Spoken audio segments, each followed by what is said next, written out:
السلام عليكم ورحمة الله وبركاته. اللهم صل وسلم وبارك على سيدنا محمد أفضل الخلق وعلى آله وصحبه وسلم. يا صباح الفل وصباح الجمال. واخداكوا بقى كده معايا الصبح كده على السريع. لسه صاحية من شوية، يا دوبك لبست العباية بتاعتي وعملت لي فنجان قهوة. تمام، وكلت كده حتة جبنة على السريع مع كام كابوتشا. تمام، اهو كابوتشا بحبها قوي. هنزل بقى دلوقتي. تمام، علشان ورايا حاجات كتير قوي النهارده. عايزه بالله عليكم بالله عليكم كتير في الكومنتات دعواتكم الحلوه الجميله، علشان دي اللي بتقعد لي بصراحه، ودي اكتر حاجه برضو بتشجعني، خلي بالكم. فانا لما بعمل حاجه زي كده انتوا بتحبوها وبتحبوا تكملوها للاخر وبتحبوا تتفرجوا عليها وتتشجعوا منها، انا بحب ان انا ايه يعني اشاركها معاكم برضو. تمام، بالنسبه للشقه وبالنسبه للتوضيب، الناس الجميله الحلوه اللي بتحب كده الطيب خاطري وتدعمني كده بدعوة حلوة أو بس تطبطب عليا من غير حاجة، يعني من غير حاجة والله العظيم يا جماعة. دعواتكم وحبكم ليا بيوصل لي. أما الناس اللي معترضة أو الناس اللي بتبقى مثلا داخلة تكتب كومنت سخيف لناس يعني ما لا تعرفيها ولا أي حاجة خالص وبتقل منها، فحرام بلاش. اللي عنده كلمة حلوة يقولها، واللي ما عندوش يوفر ويكسب ثواب، يعني يكسب ثواب بجد والله العظيم. عشان بجد أنا ببقى شايفة في ناس في الكومنتات في التعليقات ناس مريضة، يعني مش من متابعيني اصلا. يعني انا بتكلم في كده، هي مش من متابعيني عارفين، وعارفين شروق وعارفين هم يعني بتفكر في ايه وبتعمل ايه وبتحب تعمل ايه. فانا مش هتكلم كتير في حاجة زي كده، علشان لو اتكلمت او مسكت كل كومنت حد بيتكلم عليا انا مش هشتغل ومش هخلص، فاهمين؟ فانا مش عايزه حاجه توقفني. انا الكلمه الحلوه زي ما بقولت لكم بتخليني كده تكمل معايا لقدام، واعمل حاجه حلوه واعمل حاجه كويسه، حاجه تفرحني وتفرح كل حد بيحب يتفرج على المحتوى دوت، اللي هو الحاجه لما بتتوضى بحاجه مثلا قبل وبعد كده، يعني فاهمين؟ بس فانا بالنسبه بقى كمان اقول لكم على حاجه، بس اخر حاجه بالنسبه للمشتريات او الحاجه اللي انا بجددها في البيت او الحاجه اللي انا بعملها، ما فيش حد يا جماعه واقف معايا، ولا في حد بيدعمني بيديني حاجه، ولا مستنيه حاجه الحمد لله من حد.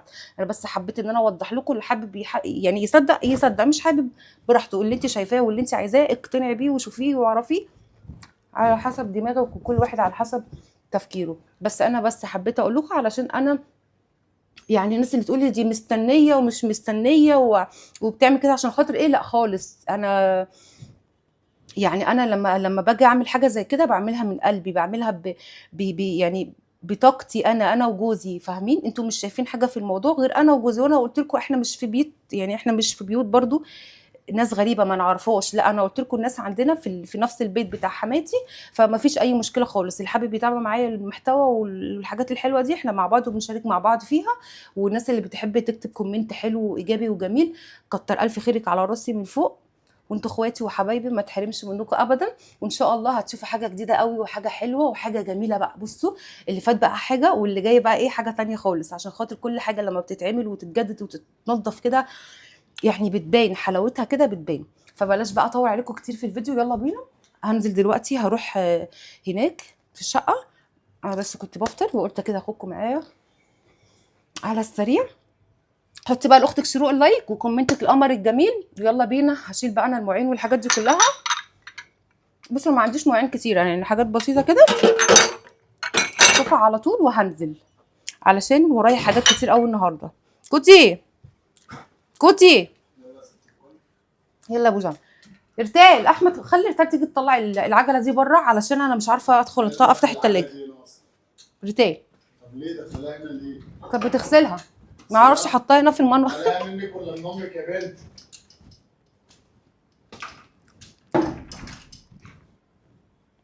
يلا بينا. بصوا انا الكبسولات دي بتاعت الغساله كنت جايباها بجربها، بس مش عارفه هي نوعها حلو ولا لا. انا يعني هي تحت الايه التجربه اهي دي.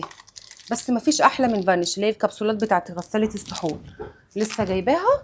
ف يعني قلت كده اجربها، بس مش عارفه يعني انا مش عارفه هي هتبقى حلوه ولا لا. الصحون بتطلع معايا او الكوبايات بتطلع معايا مش قوي، يعني بصوا اوريكم مش نفس اللمعه.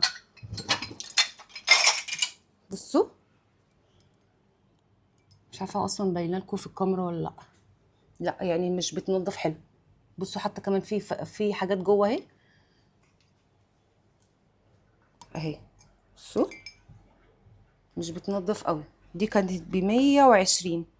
انا مش جايباه استخسار يعني لا، هو السعر التاني بتاع فانيش اللي هو الكيس التاني كان عامل متهيألي 600 وحاجه او 500 وحاجه، فانا قلت ده اجربه بس مش اكتر يعني. بس مش بيغسل معايا المواعين حلو، عشان بس حبيت اللي انا اقول لكم عليه. هو اسمه ماكس اهو، ماكسل هو ده. يلا بينا بقى نحط بس الحاجات دي شيلها، يلا بينا نتوكل على الله. يلا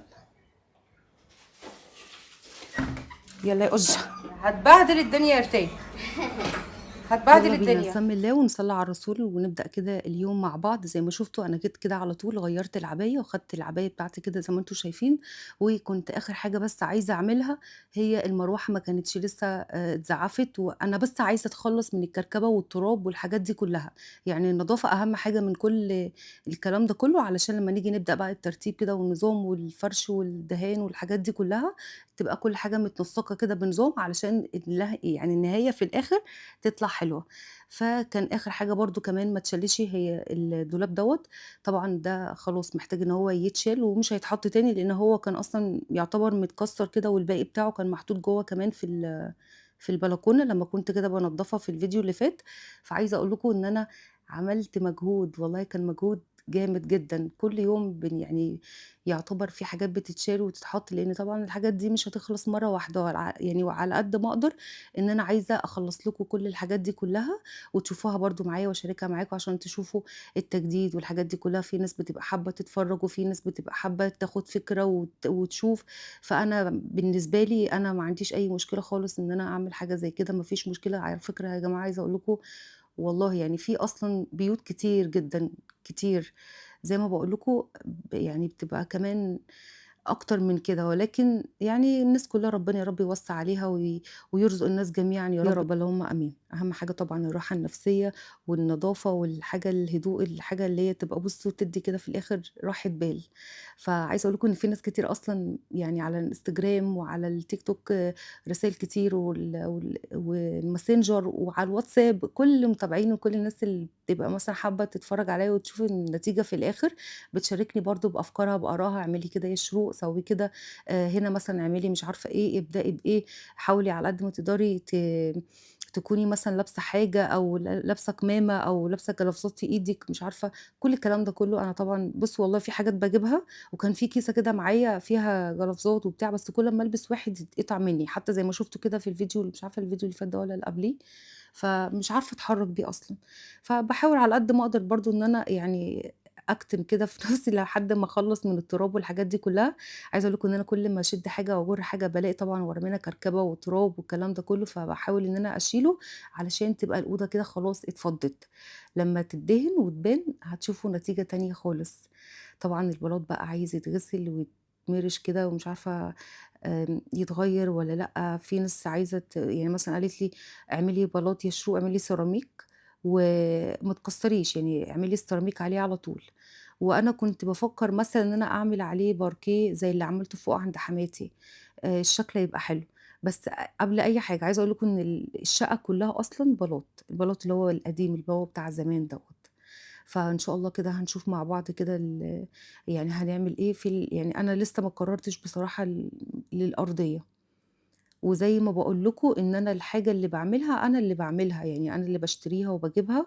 ما حدش بييجي بيدّيني حاجة ولا الحمد لله بيبعت لي حاجة ولا طلبت من حد حاجة ولا باتقِّل على حد. أنا بس كل اللي أنا باعمله وعايزاه إن أنتم تتابعوني وتشاركوني بآرائكم وتتابعوا معايا الفيديو والحاجات اللي إحنا بنحب نتفرّج عليها. وده مش غلط، خلي بالكم يعني دي مش حاجة وِحشة ولا حاجة غلط، لأ خالص. يعني في ناس كتير أصلًا بتشارك بالحاجات دي، وفي ناس أصلًا بتشتغل في كده كمان. يعني في ناس فاتحة شركات نضافة وبتنضّف البيوت دي وتعمل الحاجات دي، وعاملة يعني عاملة الناس كده متخصصة في الكلام ده كله، ولكن أنا يعني على قدّي. تدهني الأوضة كلها صح كده؟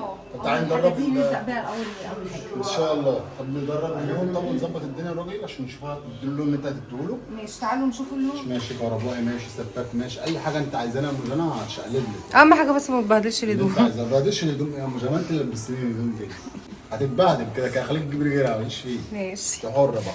حاسب بس البياض والدهان. احنا طلعنا جبت التلاجة دي بره. العربية 70 اه عشان 30 خامتها ما بتبقاش حلوه.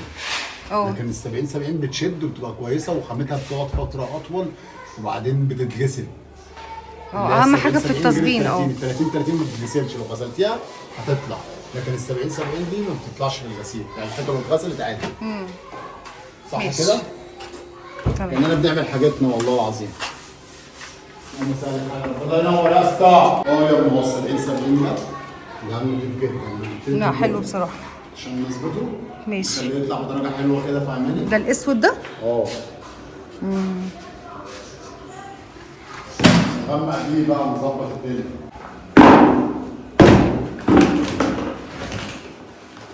المجال انت لازم تضرب لنا اللون عشان ما يطلعش حلو الا من ايدك.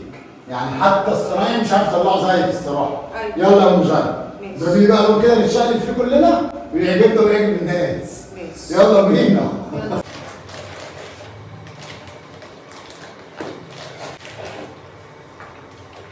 زي ما شفتوا كده أحمد قال لكم جاب الباهية 70 في 70 عشان خاطر يعني تقدر بقى لو في مثلًا اتساخ عليها تتغسل، تتمسح، ما تتبهدلش بسرعة، يعني لمّا تتبهدل كده تتمسح بسرعة في دهان لمّا تيجي تحطيه تدهنيه مثلًا في شقتِك أو في غرفتِك مع الوقت وكده تحسي إن هو لمّا يتبهدل ما تعرفيش تغسليه، الدهان يطلع معاكِ أو يجيّر يعمل شكل كده لأ مش حلو. تعالوا بقى اما نجرب الدرجة. احنا دلوقتي حطينا اللون عليها، فأنا عايزة أشوف الدرجة على الحيطة كلها قبل ما يدهنها لسه.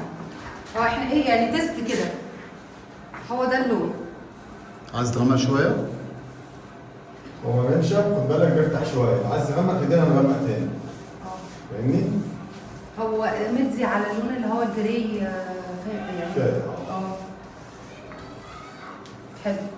كمل على كده. عادي عايزين نغمق نفتح فتح. لا غمق لي سيكه معلش. ماشي. نفس اللون اللي عملناه عند مامتك فوق. ده كده نفس اللون. لكن لما نغمق شويه ممكن نوصل لدرجه ثانيه. ممكن. ادينا سيكه كده يا اسطى. ايوه تسلم ايدك يا اسطى. هتشتغل على كده بقى ان شاء الله. بص اللون عامل ازاي؟ عايزه تغمق فيه. ايوه كده الدرجه دي حلوه كده. الله يبارك.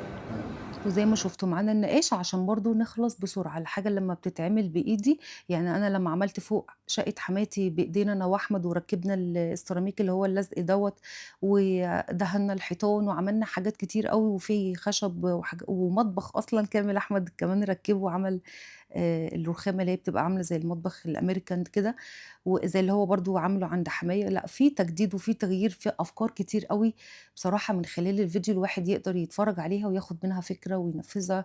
لأن زي ما بقول لكم في بيوت كتير وفي ناس كتير بتبقى حابة إنها تجدد في شقها مثلا تعمل تجديد أي تغيير أي اختلاف لو حاجة يعني لو بحاجة بسيطة في الراحة النفسية بس مش أكتر. زي ما شفتوا كده ده الدرجة اللي احنا اخترناها. مش عارفة أنا حاسة إن هي عايزة تغمق سيكا. أنا كان نفسي أعملها الدهان اللي هو عارفين شقتي القديمة اللي هو الجري الفاتح شوية دوت. أنا باحب درجات الجراي جدًا، عمرها ما بتقدم خالص وبتبقى حلوة في الشكل عامةً في العموم بتبقى حلوة، حتى لو فتحت الإضاءة البيضا في ناس بتحب الإضاءة البيضا عن الإضاءة الصفرا، يعني في ناس بتحب يعني الإضاءة نفسها كده مريحة للعين البيضا، وفي ناس تحب الأصفر، فأذواق. المهم زي ما أنتم شايفين طبعًا الغرفة هتحتاج كذا وِش، لإن في حاجات كده لازم تتعمل فيها، وعايزة أقول لكم كان الأول في معجون كده هو عمله، لإن كان في مسامير في الحيطان وحاجات كده، فطبعًا هو شالها، شال المسامير من الحيطان، فطبعًا متخرّمة، فلازم بقى عشان تدهن وتبقى تطلع بشكل كده يعني عارفين شكل حلو في الآخر ما يبقاش كروتة وحاجات كده على الفاضي. فبُصّوا أنتم وشوفوا كده النتيجة في الآخر هتبهركم بصراحة.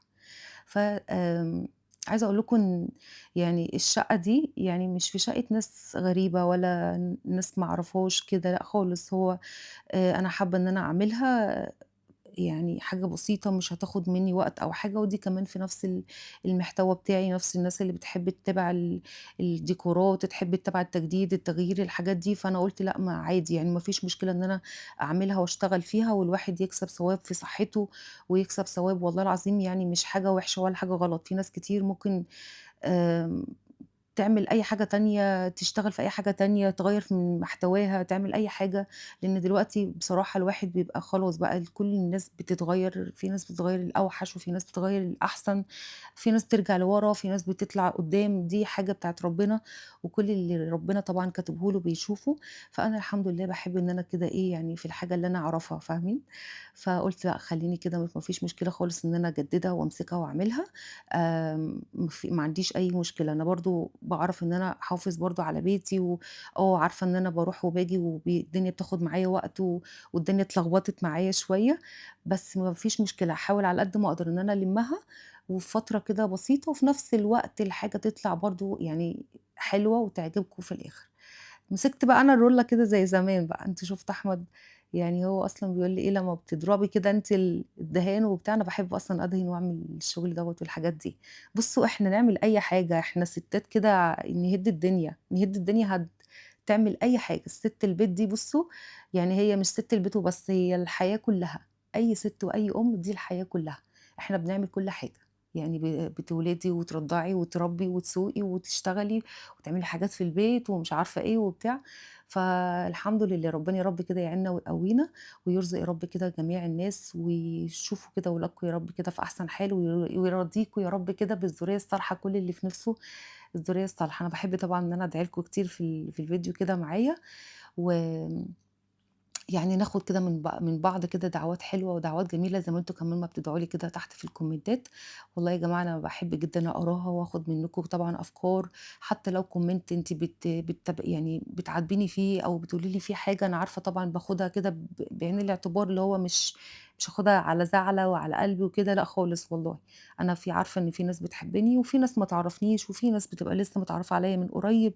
كده يعني، فأنا باتكلم الناس اللي بتبقى متابعاني من زمان، اللي عارفة شروق وتدخل ترد على أي كومنت بيهاجمني أو يكتب لي كومنت سلبي تدخل ترد عليه بالأدب والاحترام برضه، فأنا برضه يعني مش باحب إن أنا أرد بكده لأ خالص، لأ، أنا باحب إن أنا أشوف الناس اللي هي مستنياه منّي وأعمله، ولا أشوف حد بيهاجمني ولا حد عامل لي فيديو وقاعد بيتكلم على الناس وعلى مش عارفة إيه، لا خالص، وأقسم بالله ما بادخل أصلًا أفتح فيديوهات حد ولا باشوف حد ولا أي حاجة. أنا باصة لشغلي والحاجة الحلوة الواحد بيبقى حابب إن هو يعملها، بس مش أكتر. ربنا يا رب كده يقوينا ويدينا ويعطيكم يا رب الصحة والعافية. يلا بينا بقى دلوقتي غيرت هدومي وقلنا بقى ايه اخدكم كده معايا نتفرج كده على المشتريات اللي تحت اللي هنزل اشتريها من العتبه، علشان في ناس كتير قوي بتبقى حابه بصراحه ان انا اخدها معايا كده ونشوف الاجواء ونشوف التفاصيل ونشوف الديكورات ونشوف الاسعار ونشوف الاذواق والحاجات دي كلها. في ناس بتحب كده اصلا من الاجواء بقى المشتريات وفي السوق تحت وفي العتبه. للناس اللي بتحب تسالني شو بتجيب الحاجات دي منين، اسم الشوارع ايه، لان في هناك شوارع كتير قوي في العتبه. يعني انتوا هتشوفوا معايا كل شارع ليه ايه ديكورات معينه للاجهزه، كل حاجه ليها حاجه فاهميني، متجمعه كده في مكان واحد. فالنهارده بقى هاخدكم كده معايا شويه مشتريات محتاجاه بقى، حاجات للاوضه للغرفه، طبعا هي اتدهنت كده خلاص خدت وش، فطبعا احنا سايبين بقى ايه النقاش هناك الصراحه شغال فيها بعد ما فضيت الاوضه وبعد ما عملت فيها التغيير دي كلها زي ما قلت لكم. انا عارفه ان هي هتاخد وقت ومجهود شويه، بس ان شاء الله النتيجه هتبهركم تماما. انا حاسه ان هي هتطلع النتيجه مختلفه جدا، وان شاء الله كده تفرحكم وتشوفوا كده معايا. انا بعيشكم معايا كده اللحظات والاجواء انتوا معايا معايشينها في اليوم كده وفي التفاصيل. طبعا اليوم بيبقى فيه ساعات كتير، انا هنا بيبقى ورايا بيت ورايا ولاد، محتاجه اعمل اكل، محتاجه اشوف البيت الترويق، انتوا عارفين دي الحاجات اللي انا بعملها في بيتي. فانا دلوقتي عشان مضغوطه يعتبر بره في مكان تاني، انا كده كده يعني في بيت حماتي في نفس البيت، الشقه في نفس البيت، فبطلع بنخلص الحاجه على طول. في ناس بتشتغل معانا هناك وبتساعدنا ومش عارفه ايه، فان شاء الله كده هنطلع بحاجه حلوه وحاجه كويسه. انتوا عارفين طبعا شروق واللمسات البسيطه، حتى الحاجات اللي انتوا يعني انا مش عايزه اتكلم كتير في تفاصيل، انتوا هتشوفوا كل حاجه.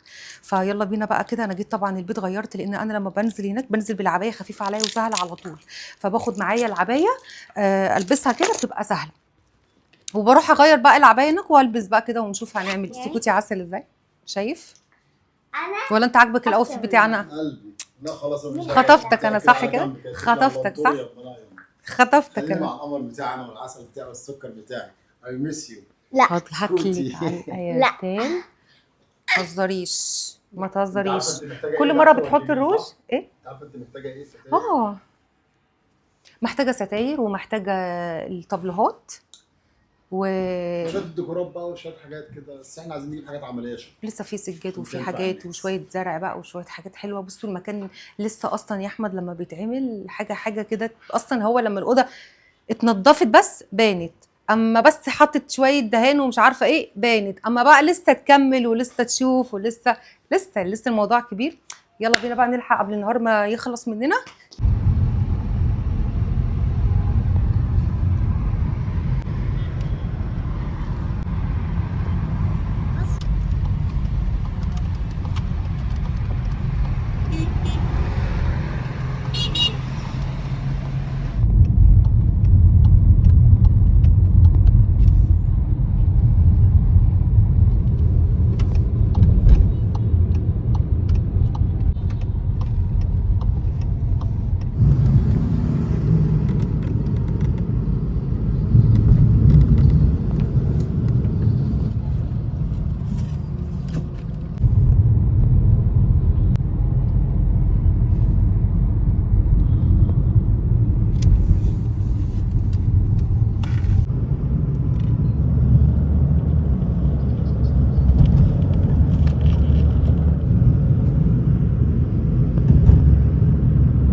حلوين الاثنين دول.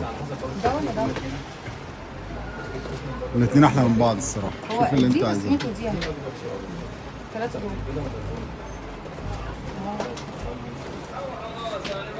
ولا دي؟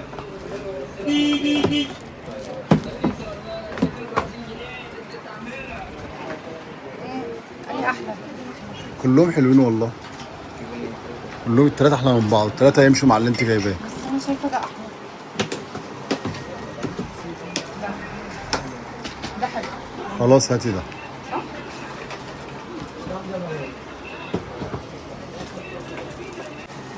حلو.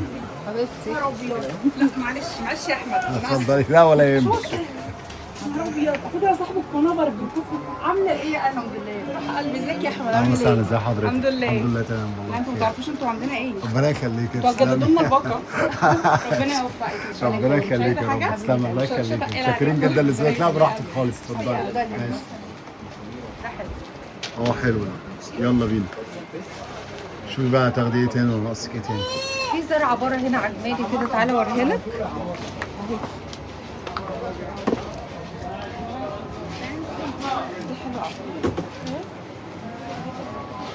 حلو. تعالى بقى اصرف يا احمد. خدها بجد والله، خدها هاتي يا جميل. ولا اشوفها؟ لا حلو حاجة والله. تانية؟ حلو والله. ايه شيك جدا والله. حلوه. ترميش الناس من حاجه. انت قلت دي بكام؟ 175 ولا 175. ماشي. عندك كتب ديكور؟ بكام كتاب الديكور؟ بقول لك ايه، هو الطقم هيجي معاه ترابيزه؟ طبعا. ترابيزه ما اعرفش، بس الأتاريه. انا قلت له هات معاه ترابيزه. عشان بس لو كده ممكن نجيب ديكورات نحطها على الترابيزه، اجيب مفرش حاجه كده ممكن يعني، او اي ديكور احطها على الترابيزه. ماشي. احنا لسه هنا عشان بس تبقى عارف. ماشي. ماشي خلاص دي كده.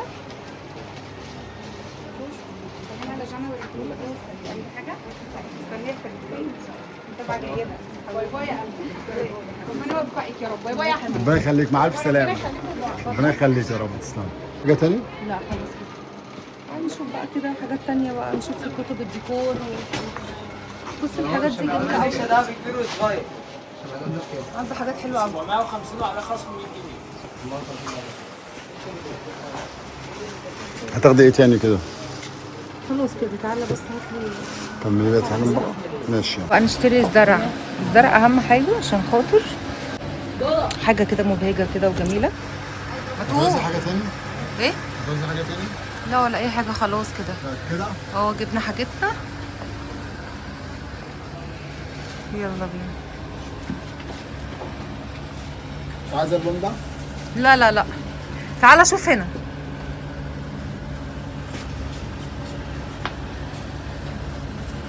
ايه خلاص، ما احنا جبنا واحده بقى حلوه. اصلا المحل هنا فيه حاجات حلوه قوي. العتبه كلها يا جماعه فيها اشكال جميله بصراحه. ده بس ايه مرحله الزرع دلوقتي.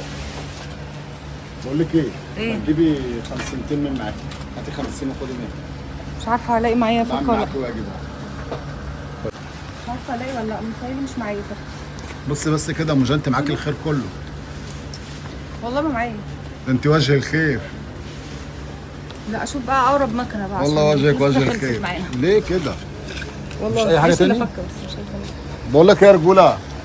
مفيش فكه خالص. بس الجو حر جدا. الجو حر خالص. عشان كده البيض بينشف بسرعه. أيوة. مصلحه مصلحه. يلا بينا. يلا بينا. انا جبت كده في ايدي شويه حاجات هحطهم في العربيه. انت كده ليه ليك حساب تاني؟ لسه باقي 50 جنيه كده. لسه عنده. يلا بينا نطلع نكمل باقي المشتريات. يلا بينا. احمد ما تجيب لي كوز ذره كده ولا حاجه. اول بتاع دورة يجي اجيب لك احلى كوز ذره كده. بس كده انا حاسس ان انا ماشي مع ارتال وجنى بنتي. ايه حاسس ان انا ماشي مع ارتال وجنى. خدها. كل شويه يطلبوا، واحد تطلب ذره، واحد تطلب فشار، واحد تطلب بنزين. ايوه عايزه ازازه ميه، احنا في الحر يعني الجو حر. انا نفسي اشرب كوبايه قهوه الصراحه، بقالي يومين ما بشربش. شروب منع عني عايزين الاسبريسو يا نجيب- جماعه. اباجور عايزين نجيب شروب منع أباجور. عني الاسبريسو. ايوه انت خسيت. يعني هو الاسبريسو اللي بيخسسني؟ اه والله الاسبريسو هو اللي بيخسس. انت كل يوم بتقوم تصحى الصبح تشربه على الريق. ده بقالي مش 3 غلط ايام يا ما جماعه. بشربش اسبريسو يا جماعه، بقالي 3 ايام والله العظيم والله هتجنن. موقفاه. الناس عماله تقول لي شروق الحام احمد شويه خليه يتخن شويه كده ويتقوت. بس الراجل طب لو هات خس معاكي؟ مع المجهود اللي احنا بنعمله. والله الدنيا زحمه هنا يا جماعه في العتبه. بس عشان اوريكم والله العظيم ربنا يقدرنا الاجواء على اللي احنا فعل فيها. الخير. يلا يلا يا عم. يلا بينا. بص يا احمد انا مش شايله كل حاجه. مش شايله كل حاجه. ماشي انا كده ناقصني حاجات تانية. ظهرك يا باح. عايزه اجيب الستاير. شوف لهم ستاير. عايزه الستاير وعايزه المفارش. اللي بالك انت ممكن تلاقي عندنا ستاير، لو عندنا ستاير انت مش محتاجها. لا مفيش والله. والله عايزه بجد. ستاير واجيب اباجوره كده حلوه برضو. تمام ماشي. نظبط انت كده. عايزاه يا مجانا يجيب. بس قبل اي حاجه كوز ذره. حاضر. بوجانا كوز ذره. تكليف شرط في فشار اهو. ماشي ناكل فشار. اي حاجه جايه. يلا بينا. شكرا.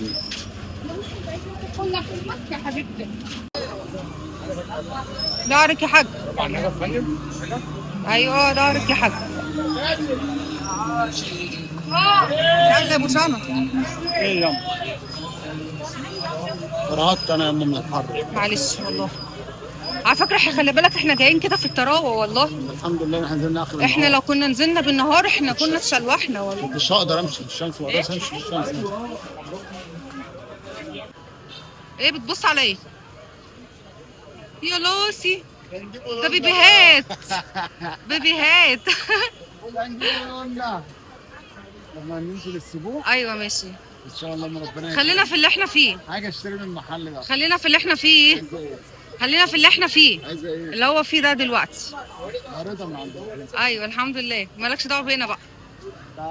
لازم نقف شويه. يلا عشان في متابعين بيبصوا علينا هيجي يسلموا علينا وانت معطلهم. طب يلا. يلا بينا.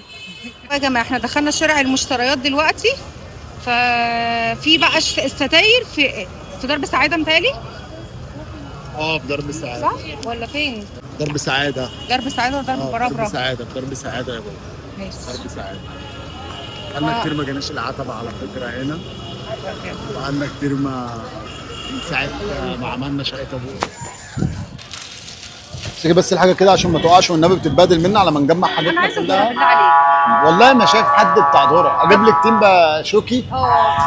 ماشي هجيب لك تين شوف. تقول كده يا ابو جنى وتقوت تقوت. قوت حلو كده يا جماعه زي الفل والله العظيم. والله يا جماعه تقول لي اتخن شويه اتخن شويه، هو انا كده جسمي وحش؟ ايوه انت زي خاسس الفل يا ابني، ماشي والله. على نظام الطيبات يا جماعه. ماشي، ما هو يعني هو ده نظام طب اعمل ايه طيب؟ خلي الواحد لا اتخن شويه بس كده.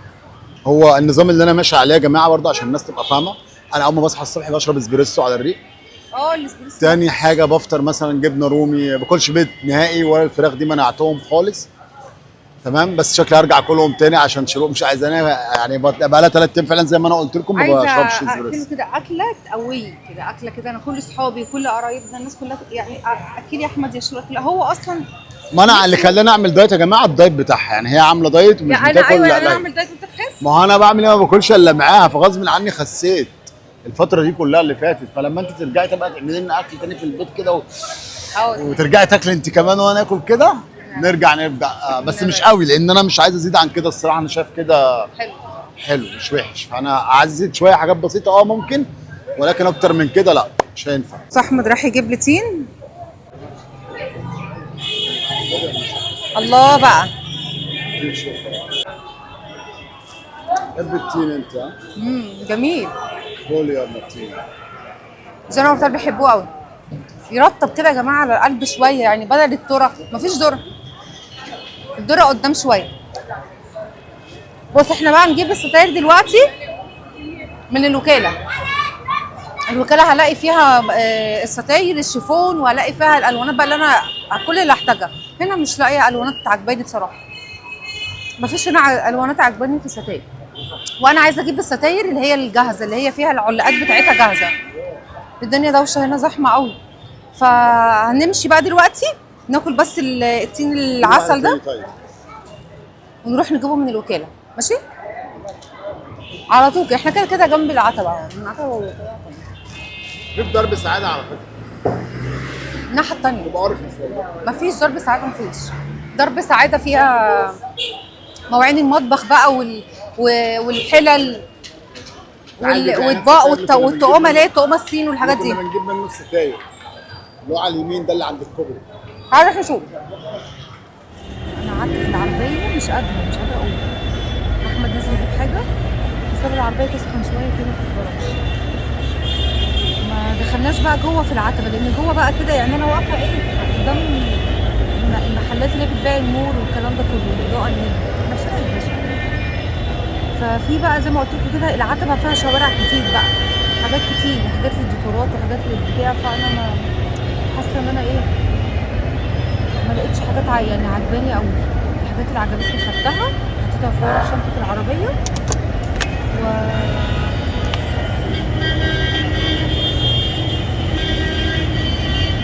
وهنمشي بقى دلوقتي على طول. في حاجات بصوا مش بجيبها في يوم واحد، يعني انا اصلا شروط تلاقوها بعمل حاجه عندي في بيتي وممكن اروح عند ماما، ممكن اروح اطلع على حماتي، يعني ممكن بعد ما اخلص شغل في الشقه تحت اطلع على حماتي مش عارفه نقعد شويه ننزل كده، يعني عارفين في حاجات كتير بعملها. فادعوا والله العظيم ادعوا كتير كتير كتير. بس انا كده قلت اخدكم معايا باقي اليوم تقضوا معانا اليوم كده بالتفاصيل عشان تشوفوا الاجواء والكلام ده كله. بحب ان انا اتابع معاكم الاجواء الحلوه دي. في بقى حاجات تانية لسه هروح اشتريها من منطقة تانية كده زي ما قلت لكم كده في الوكالة، اشوف بقى المفروشات هناك، اشوف الستاير لان انا واخدة معايا. انتوا عارفين هناك في الغرفة اللي احنا بنوضبها في يعني في بلكونة وفي شباك. مش عارفة هعمل الستارة من الحيطة للحيطة ولا هعمل ستارة هنا ستارتين مثلا تبقى نازلة على البلكونة واحدة على الشباك، مش عارفة. فقولوا لي فاهمين. بس انا من وجهه نظري ان انا اخليها كل ستاره واحده، يعني احط مثلا الحيطه كلها ستاير. ما هو الستاره الواحده بيبقى فيها في الجنبين مثلا اللونين، وفي الجنب اللي في النص ده بيبقى فيها الستاره اللي هي الواحده اللي هي الشيفون، فاهمين. فانا عايزه اعمل كده، فان شاء الله الدنيا هتبقى حلوه. ولسه الراجل دلوقتي مكلم احمد في التليفون بتاع الانتريه هيجي الصبح ان شاء الله. فعبال بقى بنظبط الاوضه ونظبط الحاجه دي كلها، لان انا زي ما قلت لكم الغرفه دي هعملها غرفه معيشه، غرفه بتاع ريسبشن وكده. فان شاء الله الله المستعان. مش عارفه احمد هيتاخر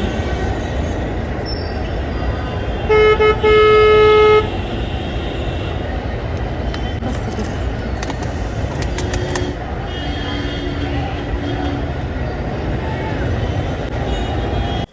حط عليك يا ام شرف.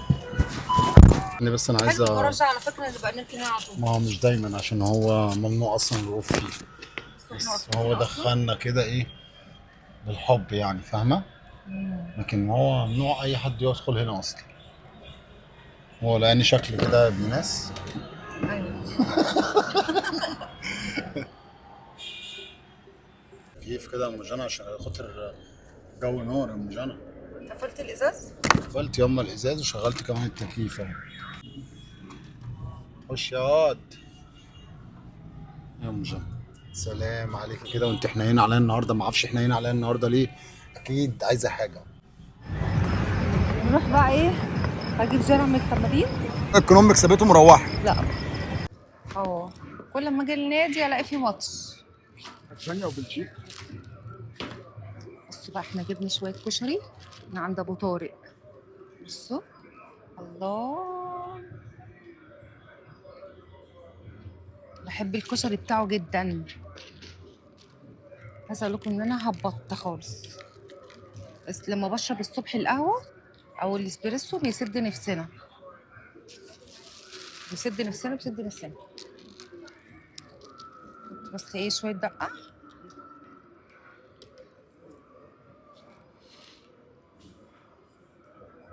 دقه كتير، دقه كتير.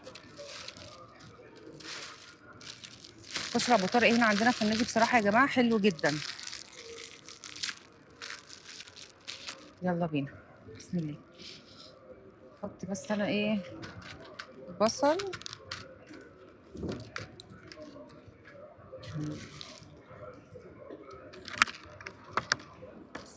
قشطة عليه.